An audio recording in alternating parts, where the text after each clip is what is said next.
welcome to the BiG Scuba Podcast. Thanks for downloading. Time to get on board and let's go diving. Mind those ropes. Hello everyone, welcome back to the BiG Scuba Podcast. My name is Ian, I am your co-host, and with me is... I am Gemma, and I am the other co-host. Welcome to the BiG Scuba Podcast. Welcome everyone. Right from the top, let me tell you, these episodes are all sponsored by the lovely people at Narked at 90, because their service is...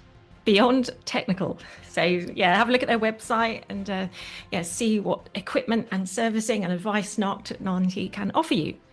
We've been on a road trip, so coming up, we've got a guest for you as always. But we've been on a road trip and we've been up to Rugby and have a look round and do a dry dive with the team over at Midlands Dive Chamber. Yes, yeah. So we thank you to Sally, Caroline, Spike and Lee that made our day really enjoyable. Yeah, really good. And it's something that, lots of other divers can do as well. So we'll talk about that a bit later on. If you're wondering what these podcasts are all about, we talk to divers, we talk to people in the watery world about their diving careers, how diving affect their lives, maybe their job is related to diving or somehow, or they're maybe a free dive. We speak to them as well. And people who've got some kind of connection to the water some way. We're trying to look at different ways if we can. We'll speak to tech divers, people who you've heard of, some people you haven't heard of, maybe people from all parts of the world, from Australia to Americas. Yeah, and also people that you wouldn't connect maybe necessarily to the water, like astronauts. They do a lot of training in the water, so we've spoken to one of the US NASA astronauts as well. Have a look at our back catalogue. There's 216 episodes out there, and they're all free. They are all available on your podcast platforms, wherever you have your preference to listen to them. Yeah, so there's something there for everyone. We'll come to our day at Midlands Dive Chamber shortly. There's some news out there. I don't know if anyone's seen. Quite interesting, I thought, that previous guest, Narked, Neptune army of rubbish cleaners based over on the Welsh coast there. Hello, guys. They found something rather interesting, I see, the other day. Yeah, it's called a sonar buoy. It's apparently a Russian tracking device. Those cheeky Ruskies left something in our waters. And it was it's not old, because there wasn't a lot of sort of life and marine life attached to it. Tim Smith Gosling, you know who you are, was the diver who found it in the Skoma Marine Conservation Zone. So he's now famous. He's been on the BBC website, and good for them, really, because found it. Must have been a weird find, because you're like, what's that? Yeah, and it just shows, the great work that Neptune armies of rubbish cleaners do as well, and what they come across. Yeah, you never know what you're going to find, do you? So, good for them. What else have we seen? The Rutland Water were in the news the other day. They've won an Environment Agency award for bathing quality water at Sykes Lane and Whitwell Creek, and now is excellent, which is good.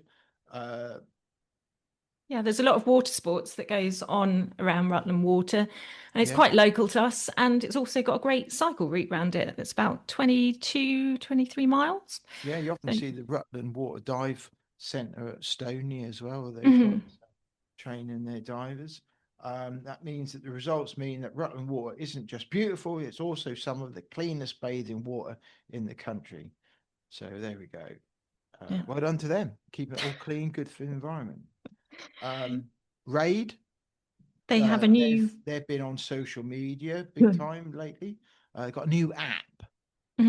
Raid have got a new app.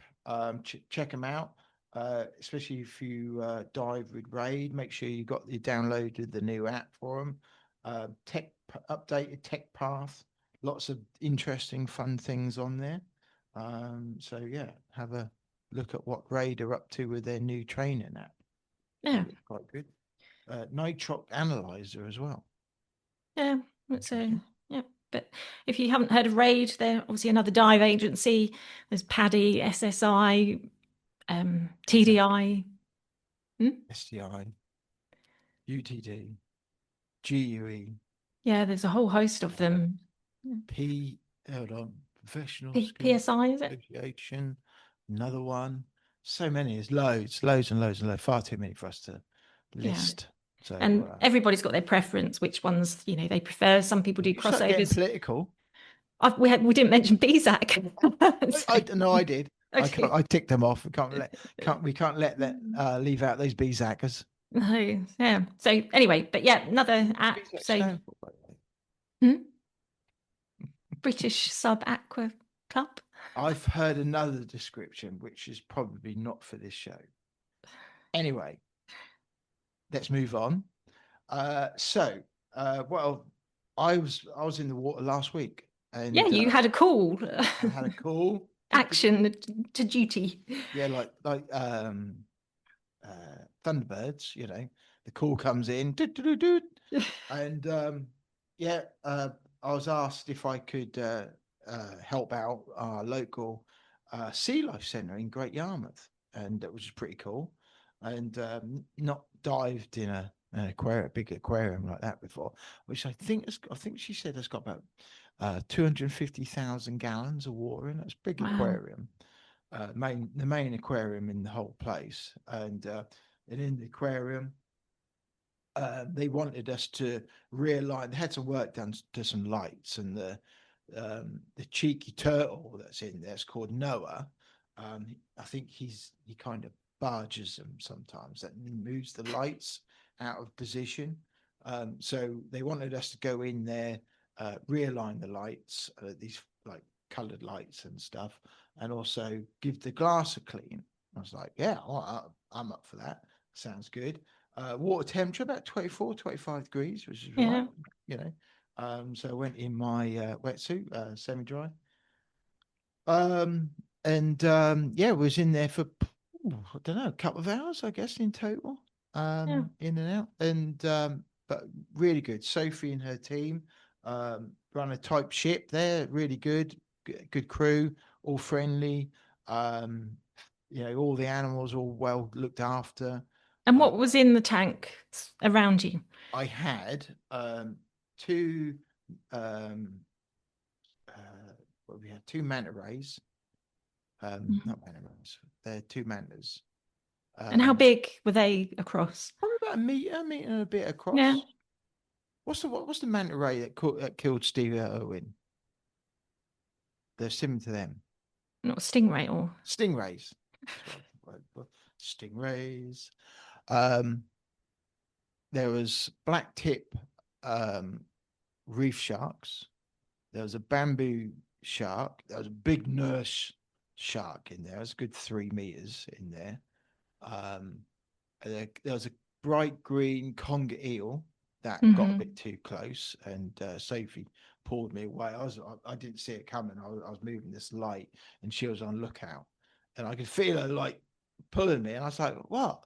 And, as you do, what's going on? And big 3 meter conger eel coming for me. I was like, "Yeah, I'll get out of the way." You don't argue. You let them take precedent of where they're going to go, where they're going to go. You're not going to. Well, it's their environment, isn't it? Exactly. So, that.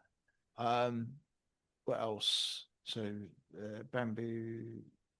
Turtle. Noah.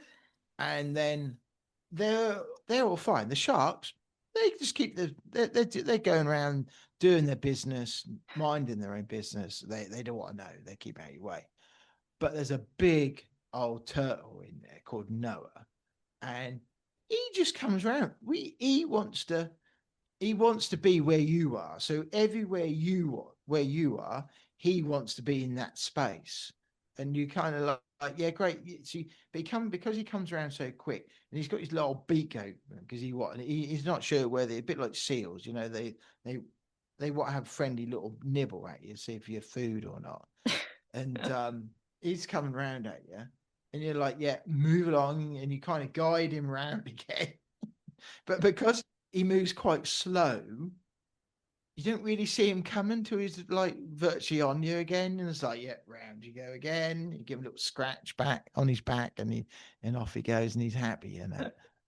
But it's good experience. And say thank you to the guys for looking after me and giving me that experience, because that was brilliant. Yeah, well, it's good, and you got to do it because you've got your health and safety. Yeah, there's quite a lot of questions to complete at the start, a lot of paperwork, health and safety stuff, and I've done my health and safety stuff, first aid trained, blah blah blah, and it just went on. So there's quite a lot, because of basically doing work. I wasn't a pleasure dive as such. I was actually in there to do a job. So, but it was good, really good fun, and I'd jump at the chance to do that again. That's great. Yeah, and I think these aquariums, there's one in Grimsby as well. They kind of offer experiences where you can dive. Oh yeah, you can go for a pleasure dive as an experience. Yeah. So yeah, yeah, and definitely. it's so weird because like she said we could have gone in without fins who wanted to. Didn't really need fins, and you try and clean the glass because you're neutrally buoyant, aren't you? And you try and anchor yourself down a bit to clean the glass and stuff. And because you're cleaning, what happens? You're kind of pushing yourself away. Yeah.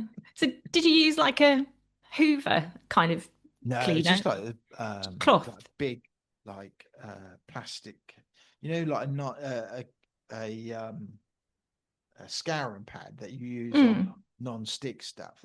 It's plastic, isn't it? It's not really abrasive. It's just that, and because the green algae doesn't sit on there for that long, it kind of comes off quite quick, really. Anyway, but I think with the lights, they got quite heavily greened up, and I think it's because the certain amount of heat must build up that it makes them stick, and plus they probably don't move them lights very often. So once they're in position, we kind of have to tighten them up with an Allen key, which is what we've done. And that's quite fun trying to do that while you're neutrally buoyant. Yeah, it's a whole different aspect of sort of diving, and I suppose you sort of appreciate how these commercial divers. If I did it again, I would have ankle weights because, especially in my semi-dry suit, I'd have just like a normal wetsuit. But my semi-dry suit, because of the way they work, traps a bit of air in the feet, which makes my feet a bit floaty. So I'd probably just wearing like a standard wetsuit, or for what that, just put some ankle weights on. Well, it's warm enough, isn't it, for 20 odd degrees? Yeah. Just basic wetsuit. So yeah. But oh my God, the water tastes foul. I said to her, the water, the sea never taste good, does it? No. But after a while, that water in the tank was, because they use seawater to top it up, and they change the water and stuff like this, and I suppose they must use salts and things like that. But the water, yeah, it's weird, isn't it? after a while, it's like, oh my God, I need a drink. It's quite dehydrating, I guess. You do, honestly. It's surprising how quick you. It's weird, isn't it? You're in water, but it's surprised how dry your mouth gets. Yeah. But it's a great experience. Loved it. And we'll definitely do it again. That was good. Right, what else we got to? What else we got to cover? I think that's it, actually. I think the news. So, we've been talking to Sally about coming on and going up to Midlands Dive Chamber since we had her on back about a year or so ago, wasn't it? Yeah, so Sally Cartwright is the general manager, well, the chamber manager, but she's also a technical diver, and we had her back on the podcast maybe a couple of years ago to talk about her diving as done some serious deep dives and stuff. Yeah, I think at the time we spoke to her, she just had a knee operation, and so she was just waiting to get back in the water. But she has been a very experienced diver in the past, and well known, and knows a lot of the people. Certainly knows all the crew at Narked and what have you, and a lot of the familiar faces in the diving world. Yeah. And I saw her, and we had a chat at the Go Dive show, and last year, and we talked about then coming up to do a podcast and what have you. And then well, the time just flies, doesn't it? To go, and we went up there a couple of weeks ago, and had a really great day. So over the at the moment, they're going through this whole period of looking at what happens in the because there's 10 chambers around the UK at the moment. Yeah, they're privately over them about upskilling and things like that at the moment. Yeah, they're privately funded, but they're obviously going through a renewal of their contracts. So yeah, there's a lot of different bids going on, and some of them are classed as a Cat 2 chamber, which is not giving emergency care, with surgeons and anaesthetists on standby. Midlands Diving Chamber is a Cat 2. So yeah, there's different conversations going on about. Wants them to all the chambers to be category Cat 1, don't they? So they got all surgeons and all this all on the whole time, 24/7, which is quite an upgrade and quite an upskill in investment as well, isn't it? So there's this all going on, but it is business as usual, and they're ready. And the good thing about it is that if you've never done a dive, never had spent time in a chamber, and we hope you haven't, you can, with your dive, speak to your dive center. You can actually have a visit. You can organize a visit there, and they'll go through with you with everything that we've done, and you'll get to experience a 40-meter dive. There's health and safety questions to fill in. I'm sure you'd expect that. Yeah, we had to go through a briefing with Spike, so he did a presentation to us. We both had to do a medical questionnaire. So that was the first part before we even got there. And then Spike gave us a presentation about the chamber and about health and safety and just general housekeeping. And we had to get in scrubs as well. Yeah. So we had to. I found some that fitted. Yeah, so that was an experience. But the reason for scrubs is just to make sure that we were completely fireproof, basically. So we didn't have any contaminants on our clothes that could potentially be a risk, because the chamber, it's oxygen. So that's obviously fire and oxygen don't go well together. No. So yeah, so we had to put scrub. I had to keep pulling mine up. My trousers kept coming down. Yeah, so that was after the briefing, and then we got into the chamber, didn't we? Yeah. And, we were given bottles of water to help with our equalization, and also told that it would get quite warm in there initially as we went down, and it would get cooler on the way back up. And it did. Yeah. So, but equalizing, we just had to obviously do typical general equalizing. They didn't race it down. I think we got to 10 meters, and my ears were like sticking a little bit on my right ear, which is generally the case. It often does. And then it leveled off and my ear was fine again, and then we carried on going. I think we leveled off at 20 meters, didn't we? We went back up a little bit, didn't we? Because I think both our ears were struggling. Long, I think. And then went down to 40 meters. And, we stayed there. Yeah. We'd been given ping pong balls in the chamber. Yeah. And on the way down, both exploded. Didn't they? They didn't really squidge up. They went, bang. There was a plastic football that obviously got smaller and smaller. We took our dive computers in, so they were put in a bucket of water, and but it was fine. We didn't necessarily get narked as such, maybe a bit heady at a little bit, meters. Just for a few seconds when we got to very briefly meters. Yeah, our voices changed. Voices changed, didn't they? Yeah, kind of almost sounded like we were drunk, but Not. Bit spooky. Yeah, so we sat at 40 meters for a bit, didn't we? And then we started our ascent back up and stopped at 6 meters for 20 odd minutes. 26 But minutes. on the way up, we were breathing pure oxygen in Yeah. intervals. He had masks on our, properly clipped on our heads. And yeah, but I couldn't. Sally said about the taste of the oxygen, but I didn't notice anything at No. all. And it was really only for safety purposes. We were breathing oxygen on the way up just to make sure, if we had a PFO, then, something might have happened, but the oxygen was there as a safety measure. Yeah. So that was good. Yeah. Well, they really looked after us. And they then gave us a bit of a chat about the instrument panel and, what levers do what and what buttons to press and stuff like that. So if you're a bit of a techie head and you like that sort of thing, then there's something for you as well, so all the levers and buttons and gauges and what they all do and stuff like that, how to drive it, as they call it, driving. What else? And then we had our recording, didn't we? Yeah, we recorded a podcast, which you'll hear shortly. We had lunch there as well in the hospital canteen. But yeah, it was a full day, really, wasn't it? It was, full day. Yeah, it was Yeah, good. they didn't have any incidents while we were there.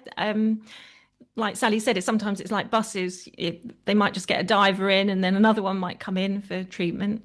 But they're there 24/7. There's always a number you can ring if you've got any questions or think that you might have a bend. Yeah, and the divers could be from anywhere because, like, they had somebody recently been abroad, and he came back, got further unwell on the plane, and then checked himself in with them when he got home. So he did that, and so it's not just people, like, I don't know, let's say was ill following a dive at Stoney, say, or Doss Hill or something like that. It's, it could be anyone from anywhere. So every day is different for them. That one day they might get nobody, and another day, as Gemma said, might get 2 or 3. Yeah, and it's not just divers they have referrals from the NHS called electives. So it might be to do if somebody's had a radiation treatment for cancer, putting them in the chamber for various, they don't go down to 40 meters, but it helps alleviate some of the symptoms. People with open sores, because they're going in a chamber under pressure with oxygen, it increases the healing process. So it was really interesting, that side, to see how people benefit, how that affects the body and increases the healing. And there was a guy they told us about that he was really unwell, wasn't he, incontinent and everything, and had treatment, and he's totally cured. Because of I think that was radiation that had done that. I think it's certainly something to think about, like in during life, if you do get unwell, depending on what that is maybe consider that as, and ask the question with your GP and specialist and say, is this something that a hyperbaric treatment could help? And there are various clinics in the UK particularly that do offer hyperbaric treatments, and Sally mentioned that one of the I think it was a tennis player, wasn't it, Emma Carney, had treatment, and some of the TT drivers had an accident on the Isle of Man, and then they were put in a chamber just to help with some healing. But not necessarily, your doctor might not be aware of it. So it's something to think about and do your own research, so to speak. Yeah, so it's very interesting. It is. Yeah, it was a really good day, and say thanks to Sally, Carol, Spike, and Lee for a really good day. Yeah, and that interview's will be coming up. Yeah. So I think that's probably everything, isn't it? And you can now hear about our conversation with Caroline and Sally.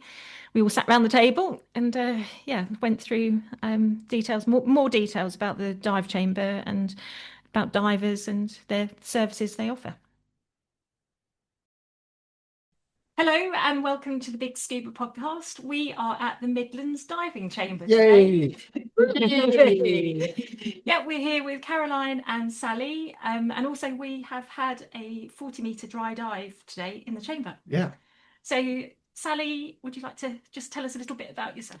My name's Sally Cartwright. I'm the Chamber's manager. I've been here 4 years, I think now, something like that, and also technical diver away from here. I think that's about it. I go in the chamber, do attendance and sit on the outside with the team. And then this is Caroline. Hi there. Hi there, I'm Carolyn Peel. I'm one of the doctors who works here at the Midlands Diving Chamber. I originally actually started as a chamber operator, and that's how I kind of found my way into hyperbaric oxygen. And then I decided I would use my medical skills, and so I became a hyperbaric physician.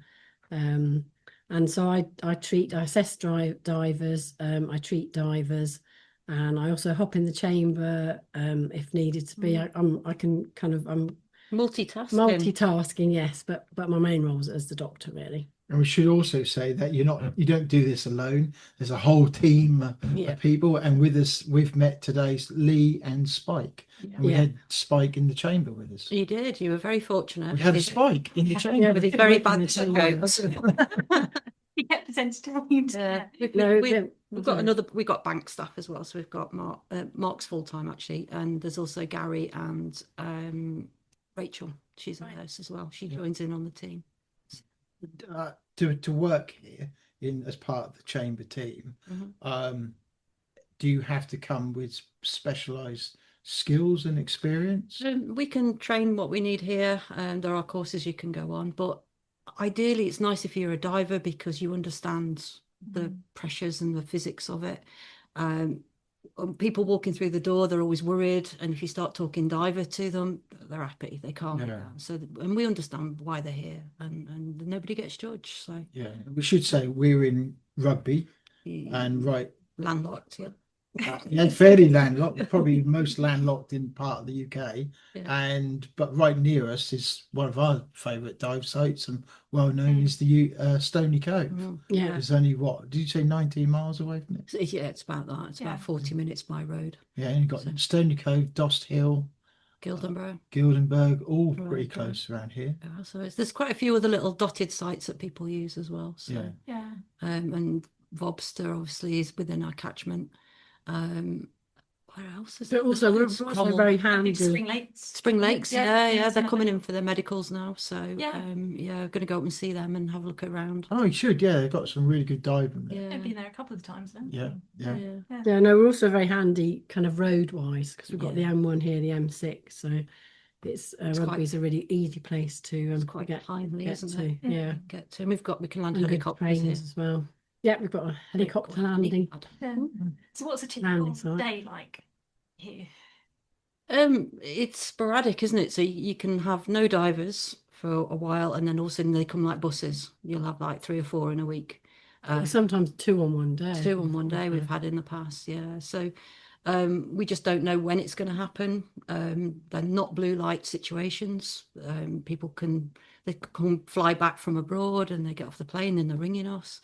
Because they took on well on the flight, or they've gone to work after a day's diving or a weekend away down south coast, and they'll sit on it at work for about 2 days or something, won't they? And then they'll go, I don't feel well, the land sickness has not wore off.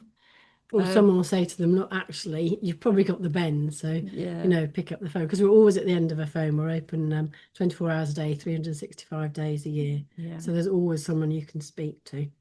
So if anyone has any symptoms or anything that they didn't have before they dived, just pick up the phone.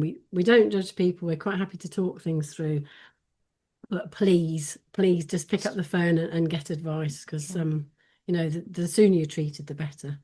So that's a big message. It surprised me how people are not sort of rushed in. It's kind of it's not very as laid urgent back as before. sometimes. Yeah. No. Do the NHS divert people over from, like, is it 101 when you call for some 111. advice? 111? Yeah, so 101's the police. Oh, we don't get Called me. you calling the wrong number. Don't call that number. Cool. Well, do call the number. Oh, we do cover for police divers, so we're all right. Yeah, the A&E usually can pick up if they know to call us, they'll pick up the local hyperbaric chamber and give us a call. Or they have the BHA number as well, so they can call up their nearest chamber if they don't know what it is. But we get a lot of calls from A&E, don't we? Sometimes Leicester and Oxford and Coventry sometimes. You know, it just depends who's savvy on the A&E team who knows a bit about decompression illness. Yeah. Because I'd imagine it's not always like the first thought that it is a diving related incident. Well, divers don't always think it is either. No. They think they go denial straight away. They're no, it can't be. My profiles were perfect. It's a cold. Everything was fine. Yeah, I just. And I mean, sometimes, I mean, we had a guy and he had a really sore elbow, and he was just convinced that it wasn't anything to do with his diving, that he'd broken it. So he went along to casualty, but he did actually phone us. So I kind of said, right, you need to come down and see us. So, but yeah, it did, the bends presents in lots of different ways, and sometimes it is hard to kind of realise that it is actually related to diving. So anything new, just pick up the phone. We're quite happy to, well, apart from if it's like silly o'clock in the morning. Oh, we get them. But we are still quite happy to talk to divers. We're open 24/7, but we're just there for advice. We get calls from abroad as well. Really? Yeah, we're kind of a go-to for Dan, but they seem to forget that they're in Indonesia and they're ringing us in the UK for advice. We'll give them advice where to go and get help. Yeah. Or go back to Dan, and if they come home and they're still symptomatic, then by all means call us. But yeah, I mean, we get the right range of cases, really, don't we? For the majority of that walk-in wounded. Very rare do we come in by yellow fun bus, as I call it, an ambulance. So once they're here, did you like an overall assessment and look at their diving profile? Yeah. So we always get them to kind of bring their dive profile with them. So when they arrive, we'll see them, assess them, look at the dive profile. Although sometimes you don't actually, there's not obvious reason that diving's, it can kind of bring on issues without there actually being a reason. It's not kind of straightforward. There's no magic kind of blood test we can actually do to see if you have the bends, decompression illness. So we'll use all our clinical skills, and we assess the patient and do lots of clinical tests on them, and then make a diagnosis, and then make a plan for treatment following that diagnosis, and then get the team involved, tell them what the issues are. Then a member of the team will just run through what it's like going in the chamber, and size up the mask, and just explain the treatment as well. And there's always when you go in the chamber, you always have an attendant in with you, so you're not on your own. And sometimes we have to reperform the neurological tests that Caroline or any of the doctors do in the porta cabin, where they get assessed, and then we'll run them again in the chamber to see if there's any progress in the and then balance. Sometimes the doctor will jump in and kind of do them, or we just watch from the outside and the attendant will do them, because we've kind of run through what tests that we need to be done, and then you see them improving with treatment, hopefully, as is usually the case. Every sort of air break we'll run through where you're at with your symptoms, start thinking, running up to the air break, start thinking about how you're feeling, and you can see them working out that they are getting better, and you see their mental health change through, because they come in quite nervous, a bit worried. Halfway through the treatment, they're giggling, you can't shut them up. And then some people suddenly realise actually how awful they did feel before, but they hadn't kind of quite realised how bad they felt, because suddenly they're feeling a lot better and a lot more themselves. So sometimes they come back better. Better than before. This guy with a sore elbow, it was amazing. He went, oh, it's fine now. And are people surprised at how long they have to stay in the chamber? Because it's usually about 5-6 hours. Yeah, 5-6 hours. Well, we usually explain to them kind of, how long the treatment's going to be. So we say bring a book, and keeps people away, isn't it? Like they're worried 6 hours in the chamber. Oh no, I don't want to do that. And they're like, actually, it's not bad. We'll put a movie on. Watch a movie and have food and drinks and bad jokes. Spike stories. Yeah, and because we're all divers here, you've got common ground. So so it's the time does pass very quickly. Yeah, and I think if you go along the lines, it's a sports injury. People are more likely to pick the phone up, not worry about it. It's no different to pulling a ligament playing football. It's that kind of thing. It's just the treatment process is very quick and sorted. Whereas if you pull a ligament in your leg playing football, it could be months. Yeah. This is a really good A&E service that the NHS provide, which is you're seen within as quick as you can get here. You're on the phone with immediate advice off a doctor. You're not being passed around by a receptionist. Yeah, you're not waiting a long time like you do with 111. You're in within 2 hours. You're being treated, and it's free. It's part of the NHS system. Yeah.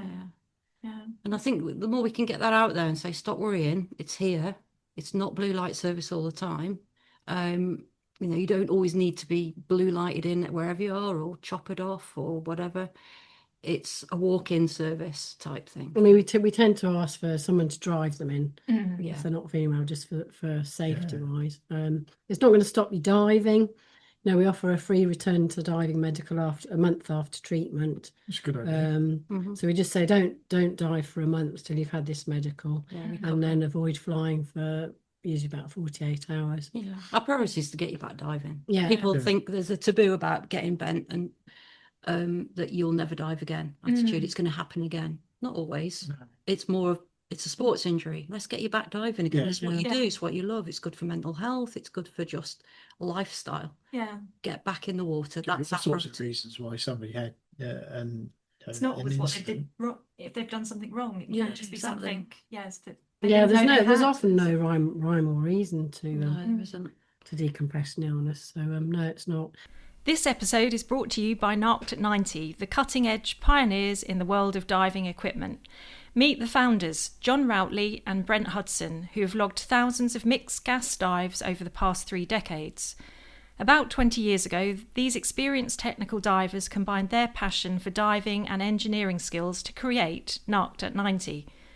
Whether you're new to diving and ready to take it up a notch, have a fair amount of experience, or are considering a transition into technical diving, we highly recommend Narked at 90. They're ready to advise on the best equipment and setup for your personal and commercial needs. Narked at 90 also has extensive hands-on experience with shearwater and ratio dive computers, being the longest-serving UK service centre for these brands. They're ready to offer technical support, servicing, repairs and upgrades for all shearwater and ratio computers past and present. In addition to shearwater and ratio, Narked at 90 stocks and supports many other brands such as DiveSoft, JJCCR, Hollis, Revo and Kiss rebreathers. The diving community is always enthusiastic about Narked at 90 and it's easy to see why. Here are just a few reasons. Full head servicing for rebreathers from various manufacturers, bespoke cable assemblies, advice on specific fitting requirements, suggestions and guidance for home builds, computer laser cutting and engraving, CNC milling and turning, pressure testing to simulate 400-metre dives. We're thrilled to partner with Narked at 90, a company that has ignited so much passion for diving and has been incredibly supportive and innovative in producing and selling dive equipment. Visit narkedat90.com to see why they're a renowned name in diving. Stay updated on their insights and offers by following them on social media. Just search for Narked at 90 on Facebook, Twitter and Instagram and hit that follow button. And then I suppose the other thing is if people do get recurrent decompression illness, and that kind of makes us think, well, actually, is there a cause? Do they have a PFO? And then then underlying health condition. We help them find it to get checked out. Yeah. So so you refer them back to their kind of doctor to get referred to scans and checks. Yeah, or we can refer them privately. PFOs are generally dealt with privately, not by the NHS at the moment. So we can do a quick referral if the doctor knows where they've come from and they've got a referral letter from like Caroline or the other doctors. They're pretty on it straight away. Yeah. So we've got links into like ENT specialists too. Unfortunately, some of them are private, but they can link you back into the NHS system if required. So it's a really good service that the NHS provide here. So well, any of the chambers, we're well looked after as a sports person. You self-inflicts this stuff on yourself. Yes, and we've done a dive today in the chamber, and that was a really good experience. And so starting off that process, we filled in a questionnaire, a health questionnaire, completed that. So you guys knew our health background. You have to make sure that you're safe to get in the chamber. So so we did that, and then asked us some questions while we were here, and then we got changed into some scrubs. And then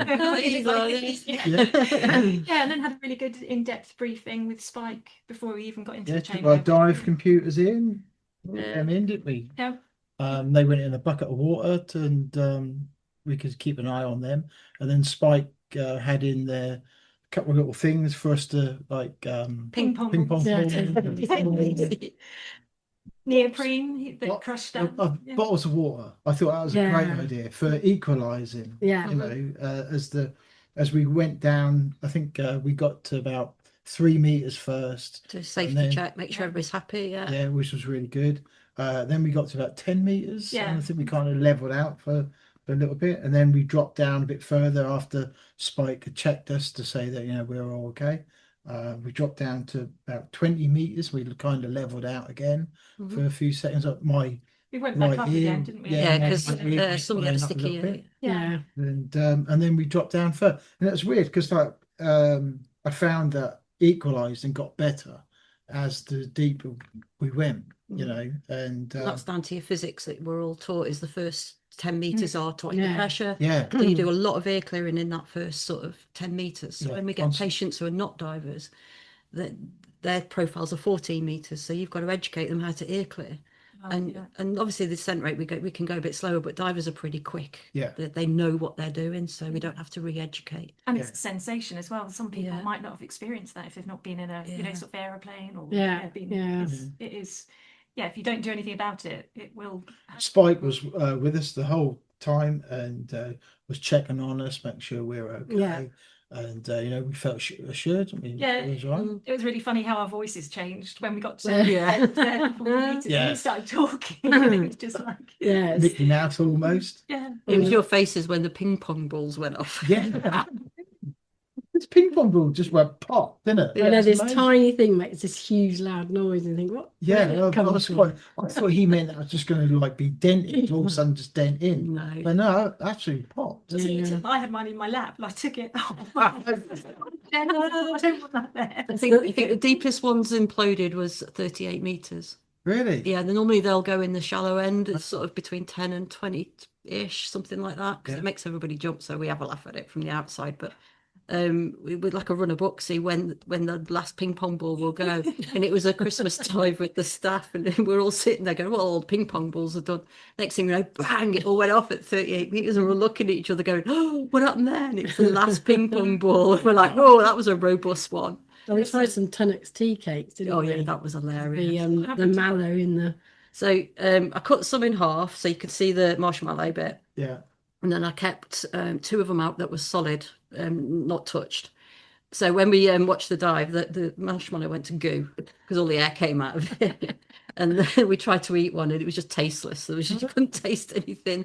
And then we thought, oh, what happens when you come back up? Will the marshmallow go like that? Because you see videos of them being taken up in an aeroplane and they explode out, which they do. We've done it in a vacuum chamber to put them into space and they just go to this big goo, like a big mushroom cloud of marshmallow. But this, it never returned. It lost its air. So it was just like goo. And the ones that were solid, when I cut them in half, they were like they've never been touched. So I'm going to make a newt suit out of chocolate, out of tea cake chocolate, because it just didn't budge. And we're like, no, it can't happen. And I always remember that patient, bless her. She was in for elective, and we took a tonics tea cake in, and we cut it in half for her because she was a delicate, bless her. And she picked it up and she went, "Oh, they don't put much marshmallow in this anymore, do they?" And we're like, trying to explain that to the lady. That's what it's for. Yeah. But yeah, you can have some fun in there. Did you feel any like narcosis or anything? Just a bit heady, but it was only seconds. Yeah, and then Yeah, same. When you get hot as well, you get very hot. Yeah, was the change in hot and temperature, sweaty. amazing. I was thinking this is really warm. And then when we started coming up, the mist, Yeah. feel can be, Yeah, and then it got really cold. And you do get cold, yeah. A lot of Yeah. people have blankets over them. Yeah. The way to explain it for divers is, when you open your valve on your dive cylinder, if you just, no regulator on and you're blasting the air out, it goes icy, doesn't it? If you're not careful, it's the same effect because you're removing compressed air. So the temperature drops. So obviously we have to control that so it doesn't ice up. Yeah. But it gets cold in there. So it's actually, in some cases, some women in a, I can't say certain age group anymore because they're trying to remove that phase, but we actually quite like it because it's quite refreshingly cool. It's quite refreshing. Yeah, it's nice when you've been at that temperature for a while. Yeah. But, oh God, that's good. No, that was good. And then we had a safety stop at 6 meters. Yeah, Yes, 6 that's right. meters. We hung there for 26 minutes. 26 minutes. Yeah. Yeah. Brought you back up. We like err on the side of caution. Yeah, and we were also We do. breathing oxygen. We had the masks on, Yeah. so that's another sort of precaution as well that you put in place. Yeah, It's extra safety. Yeah. So you're on 100% oxygen. Yeah. I think that's the first time being on 100% oxygen. There you go. Did you taste any difference in the gas or No. no? Just reminded me of childbirth, being on the gas and then But you weren't the patient. every man when he goes to child visits, goes with his wife or partner and has to try the gas and air. It's the law. Don't mind if I had take that, did you? I'm sure she was. Yeah, feels great. I'm sure she was impressed with that. So Yeah, but that was a good experience. Yeah, and we've got now our 40-meter dives on our dive computers. Yeah. And I think it is also good so you know how you feel when you're narked in a controlled environment, because if it happens underwater and you react badly, You'd recognise it. it's not good. So just knowing how you personally react, because everyone reacts so differently. Yeah. Is a good you might idea. think you're okay as well, but actually you're not. If you put some of these mental tests, agility tests you can put in front of yourself at 40 meters and you think you're all right, when you come back to 6 and do them again, Yeah, completely because we often different. get people to rearrange letters and things, Yeah. which is quite fun. Yeah, because we had a proposal, didn't we? Oh, somebody a dry dive proposal, and we got these magnetic letters. Yeah. And so we had "Will you marry me?" but obviously all mixed up, and it did take them a while to get it in the right order. What was the answer? Oh, it was a yes, wasn't it? I think so. Yeah. This was whether she could spell yes was interesting. By the time they'd done it. It would have been spelt no. So it is quite interesting how because you feel you're fine, but actually when you try and do simple things, you suddenly realise actually no. Yeah. Well, I suppose it is like being drunk, and people can't drive cars when they're drunk. Doing the walk that they do, the heel toe walk that they do often in America to test people. Oh, really? I've not heard that. Well, I think it's on program, not unless I'm looking to Americans being stopped. But I think on the programs you see them doing the heel toe walk, because that's one of our tests that we do, the heel toe walk And the Romberg to see how sharp and people- Romberg, just to check your balance. Yeah, balance test. So, Yeah, so if the balance is off, that's another indication that they've got yeah, a bend. yeah, definitely. Yeah, no, it's interesting. So, and you did touch on elective. So part of other things that you do, you can get sort of medical conditions with people coming in to be treated. Yeah, so in other countries, there's a lot more kind of treatment with hyperbaric oxygen that's covered. So elective treatments, we treat leg ulcers, they respond really well to hyperbaric oxygen. Post-radiation issues, that responds well. Some cancers do as well. And sports people, I think there was Emma Raducanu there was a photo of her in a hyperbaric chamber. Yeah, so if they have injuries, professional sport or amateur sports people, it's the oxygen accidents are a classic one, aren't they? Oxygen just heals things a lot quicker. So Yeah, there was there was the big crash on Isle of Man this year at the TT. There was there's about 3 separate big crashes, and each one of those were posting out on their Facebook pages that they're having a hyperbaric oxygen. So and that's because that's pumping that oxygen right into the regions where it needs it most. it's like poor blood flow areas. And then under pressure, you get a higher percentage of oxygen as well that goes. So the healing power is a lot better. Yeah, think of the advert where certain beers reach certain parts that other beers don't reach. Without saying the name of it, you know what I mean? It's really important. Beers, so what we're saying is it's really important that places like this are used funded fully, and secured for the future. Oh yes, definitely, yes. Because of the potential. Well, hyperbaric oxygen is the only treatment for decompression illness, so it is important that the chambers carry on doing the for good other work that they're doing. Illnesses. But for other illnesses, yes. And a lot of private medical companies are now kind of accepting that hyperbaric oxygen is a good treatment. So people come and get funding from their private medical companies. Which you don't necessarily think, would you? If you've got certain illness, that this type of treatment would be really good for you. Yes. And it's good because it's a non-invasive treatment. I mean, the only thing is it does take a bit longer. So you'd have to come, and if you were from far away, you need to kind of come and stay. Really to come through. You have five daily treatments, Monday to Friday. Right. Then you have the weekend off, and usually we say about 20 to 30 treatments, depending on what condition that you've got. Yeah, and that could take their recovery that bit further quicker. Oh yes, definitely. Yeah, we've seen really good results with them. Yeah. It's quite nice because you see them improving in their character, personality, because something positive is happening as well. Yes. So. Yeah, there's probably a lot of divers out there that don't realise that's another side of hyperbaric. That's right. And it's quite interesting actually, because people who aren't divers who come expect that we're going to throw them into a tank of water. So when they actually walk through and see this kind of just like a chamber, and they go, oh, a bit disappointed in a way. Yeah, when I first came, one of the members of staff here came in and went, "Where's the crane?" And you're like, "What do you mean, where's the crane?" He said, "Well, it lowers that in the floor, doesn't it?" You got like a Thunderbird doorway or something. Yeah. Like, no, it doesn't quite work. It's going to lower you down to 14 meters. Yeah. So as divers, everybody really should have a number for a chamber. Yes. Readily at hand, just in case. They should always know where the nearest chamber is. But if they don't, whichever chamber you phone, you'll always be directed to your nearest chamber, so you don't have too far to go. So don't panic if you haven't got your local one. Just please pick up the phone. If you need advice. 999 to divert you as well. Yes. If they know where to divert to. I mean, you better really find out the chamber numbers. And to be honest, if you're diving, you're going to be with other divers that know. Well, it should be part of the risk assessment. So if you take, especially for dive centres, so when they organise a dive, so it'll be part of the risk assessment of where the nearest dive chamber is and contact stuff like that. And that's the same for abroad as well. Always know where your chambers are, because the amount of people who ring us up to find out where the nearest chamber is, I can't always tell them. So it kind of brings us round to like the future of this place, is because you rely on funding for the NHS. Yeah, that's correct. And recently you've gone through, is it every year that comes up for renewal, or every 2 years? 5 years. Every 5 years that comes up for renewal.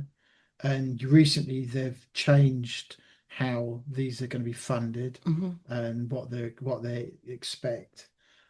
So how does that currently lie things with the Midlands Dive Chamber at the moment? We're business as usual, with no intention of closing. Yeah, good. So it's out there, press. They've reduced some 8 chambers to 6. There's every intention to have a chamber in the Midlands.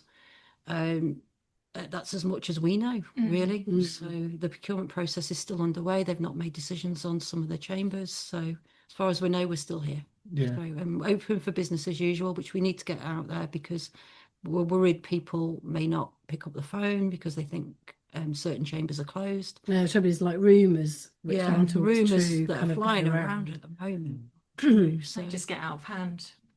For the average diver in the diving community, UK and further diving community, what can they do to help support? Not necessarily they need your medical support, but for any concerned diver, what can they do to support your cause? There's not much that they haven't already done.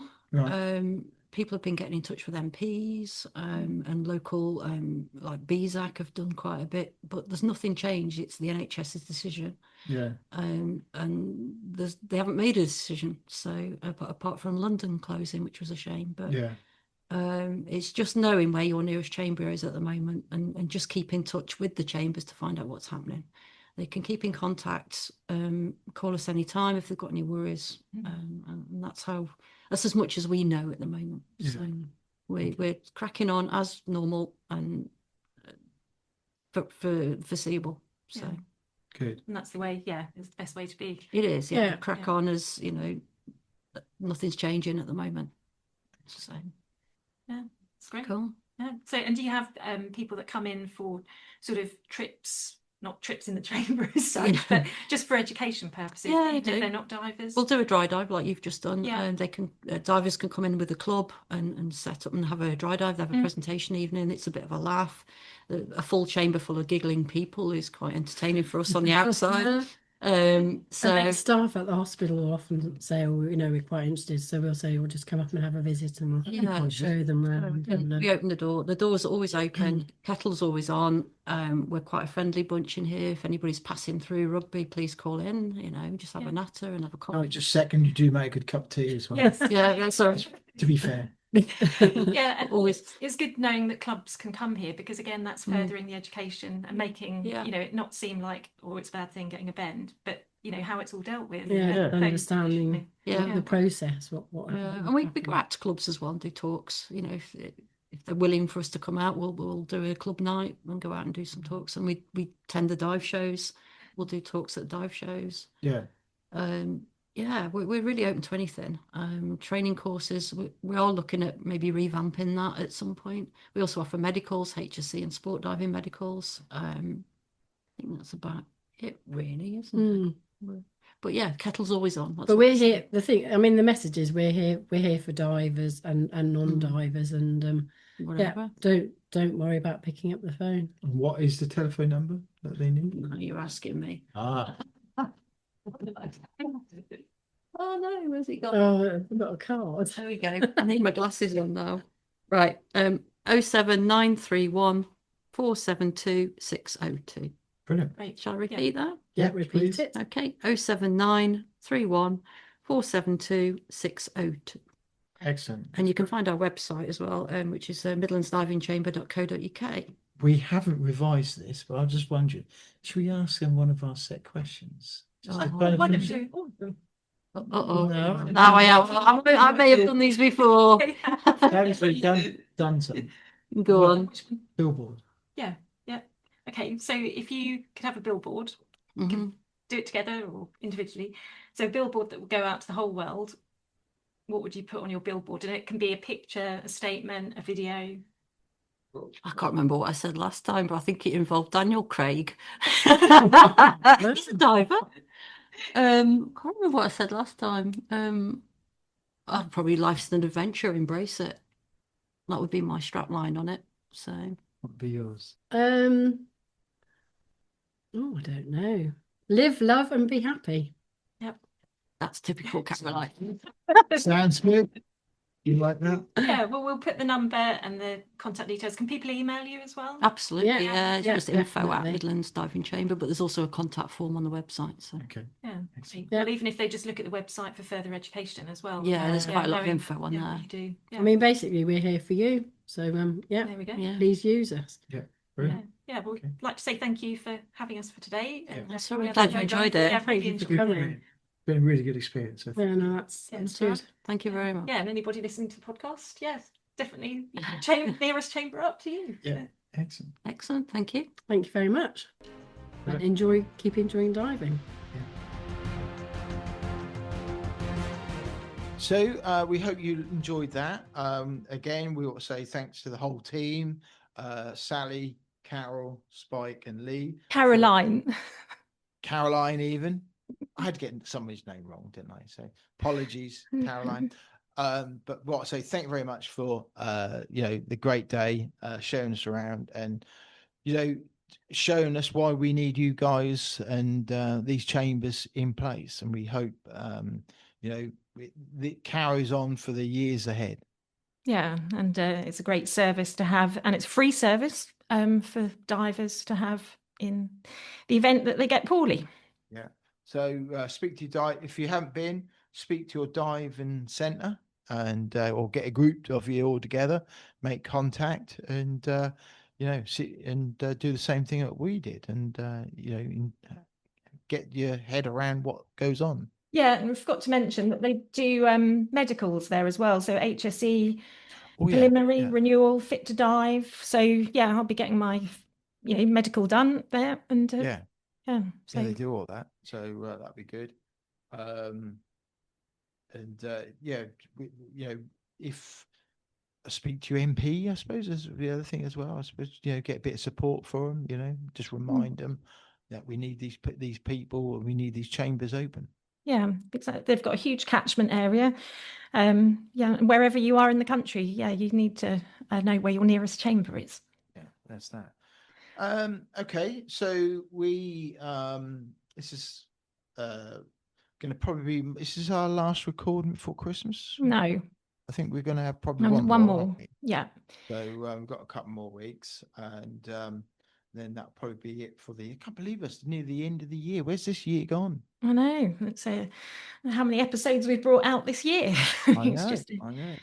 So look back at our previous episodes. There's something there for everyone, and our roving reports that we often do with these things, especially at Farne Islands or Lundy or somewhere or wherever.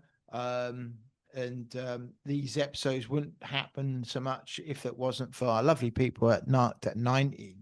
So make sure you are following them. Make sure you're on their social media, and you've got their telephone number, their website, narked90.com, and use them. They've got everything there for the divers. Yeah, absolutely. And tell your friends about the podcast.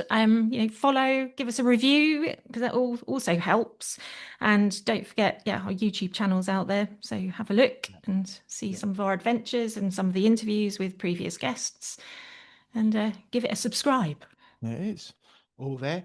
And if you've got any if you've got a story, or there's something you've got a reason to come on and tell us about your diving career, maybe you've got some interesting link to the water, well, we want to hear from you. So don't be shy, make contact, DM, get in our DMs. Is that the phrase? Drop in our DMs. Slide into our DMs. So sends an email, and we'll get you on. So we're going to probably be recording now, I think, in the new year, won't we? Once we get the festivities out the way. And, we've got one more recording again. We've got one more podcast lined up to record, and then we've got a couple in the bag ready for kick-off 2026. Yes. Yeah. So that'll be good. Get cracking on with the new year again. Yes. I like a new year. It's good. Another year of growth. Yeah. Good. Right. Okay. So I think it was the BiG Scuba Podcast.